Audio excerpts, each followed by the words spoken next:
The Google self-driving car is a project by Google that involves developing technology for autonomous cars. The software powering Google's cars is called Google Chauffeur. Lettering on the side of each car identifies it as a self-driving car. The project is currently being led by Google engineer Sebastian Thrun, former director of the Stanford Artificial Intelligence Laboratory and co-inventor of Google Street View.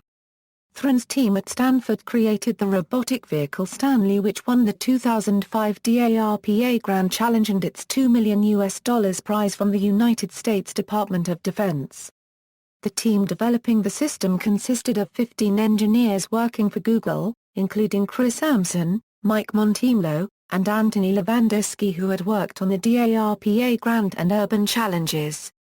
The U.S. state of Nevada passed a law on June 29, 2011, permitting the operation of autonomous cars in Nevada. Google had been lobbying for robotic car laws. The Nevada law went into effect on March 1, 2012, and the Nevada Department of Motor Vehicles issued the first license for an autonomous car in May 2012. The license was issued to a Toyota Prius modified with Google's experimental driverless technology.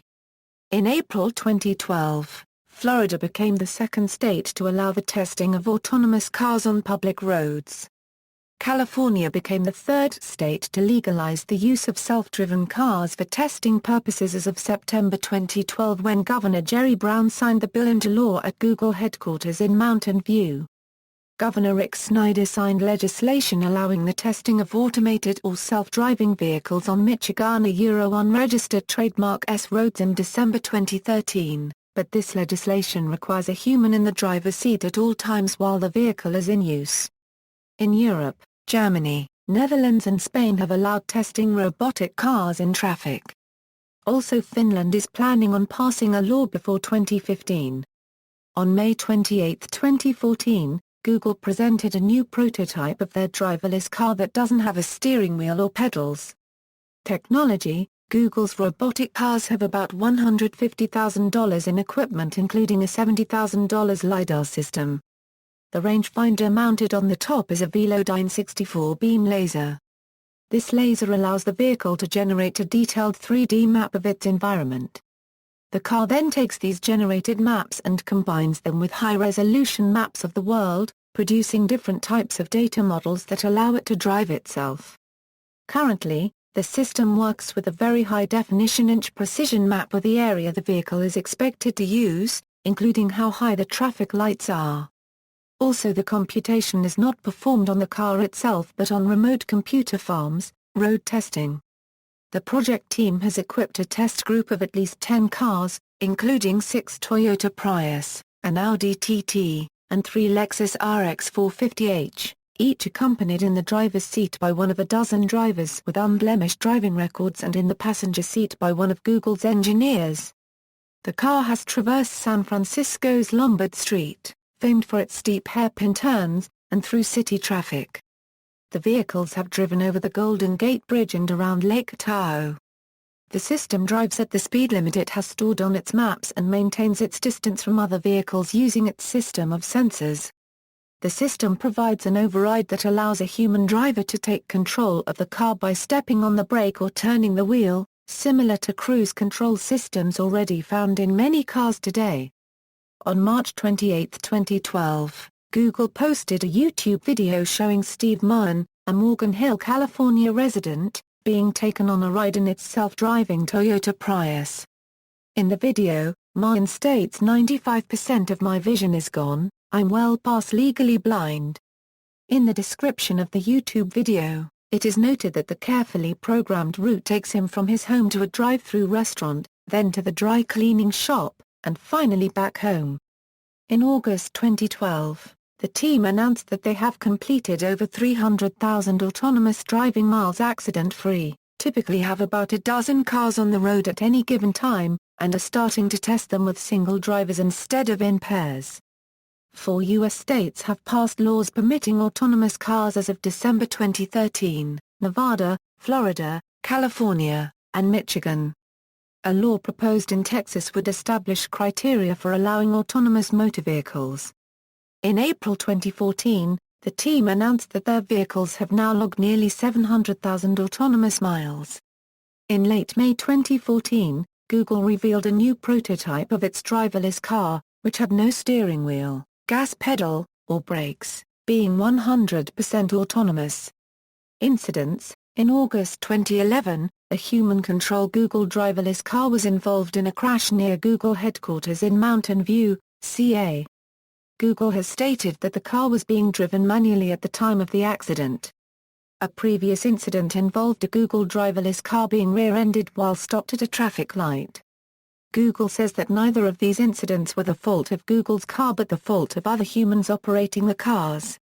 Commercialization: while Google had no immediate plans to commercially develop the system, the company hopes to develop a business which would market the system and the data behind it to automobile manufacturers.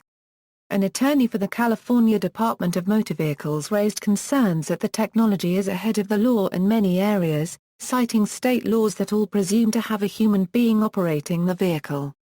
According to the New York Times, policymakers and regulators have argued that new laws will be required if driverless vehicles are to become a reality because the technology is now advancing so quickly that it is in danger of outstripping existing law, some of which dates back to the era of horse-drawn carriages. Google lobbied for two bills that made Nevada the first state where autonomous vehicles can be legally operated on public roads. The first bill is an amendment to an electric vehicle bill that provides for the licensing and testing of autonomous vehicles. The second bill will provide an exemption from the ban on distracted driving to permit occupants to send text messages while sitting behind the wheel. The two bills came to a vote before the Nevada state legislature unregistered trademark session ended in June 2011. It has been speculated that Nevada was selected due to the Las Vegas Auto Show and the Consumer Electronics Show, and the high likelihood that Google will present the first commercially viable product at either or both of these events. Google executives, however, refused to state the precise reason they chose Nevada to be the maiden state for the autonomous car. Nevada passed a law in June 2011 concerning the operation of autonomous cars in Nevada, which went into effect on March 1, 2012. A Toyota Prius modified with Google's experimental driverless technology was licensed by the Nevada Department of Motor Vehicles in May 2012. This was the first license issue in the United States for a self-driven car. License plates issued in Nevada for autonomous cars will have a red background and feature an infinity symbol on the left side because, according to the DMV director, using the infinity symbol was the best way to represent the car of the future. Nevada's regulations require a person behind the wheel and one in the passenger unregistered trademark seat during tests. In August 2013 news reports surfaced about Robotaxi, a driverless vehicle from Google. These reports reappeared again in early 2014. Following the granting of a patent to Google for an advertising fee-funded transportation service which included autonomous vehicles as a method of transport. Paid Google consultant Larry Burns says self-driving, taxi-like vehicles should be viewed as a new form of public transportation. See also, Google, X, Autonomous Car, General Motors ENV, KIT, MIT Media Lab City Car, Autonomous Platooning, Google's Recharge It, VisLab Intercontinental Autonomous Challenge, References. External links, Google Self-Driving Car Project, The Problem with Self-Driving Cars. Bloomberg Businessweek April 3, 2014. Retrieved April 6, 2014. Moral Machines. The New Yorker. November 27, 2012. Retrieved August 24, 2013. The ethics of saving lives with autonomous cars are far murkier than you think. Wired. July 30, 2013. Retrieved August 24, 2013. Automated vehicles are probably legal in the United States. Stanford Law School. November 1, 2012. Retrieved August 24, 2013. Sebastian Thrun talks about driverless cars on Executive Talks, Silicon Valley vs. Detroit, The Battle for the Car of the Future May 27, 2013 issue of Forbes magazine, videos, Google self-driving car test on public roads on YouTube, Sebastian Thrun, Google's driverless car TED video, Google's self-driving car on city streets on YouTube.